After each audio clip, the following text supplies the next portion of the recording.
nangyari? Dr. O, yung pasyente kanina, may dorsal de pointe at pressure sa pulmonary artery. Anong problema? Hi, Dr. Kum. Hi, kumusta?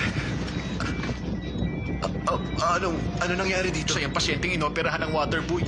Waterboy?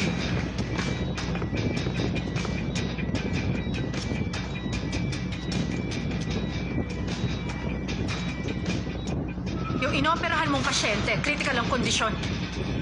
Tumawag kayo ng pulis. Anong symptoms niya? Bakit ko sasabihin? Dorsal de pointe at pressure sa pulmonary artery.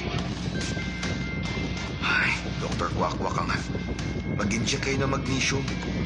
Inject 20 ml of magnesium. Opo.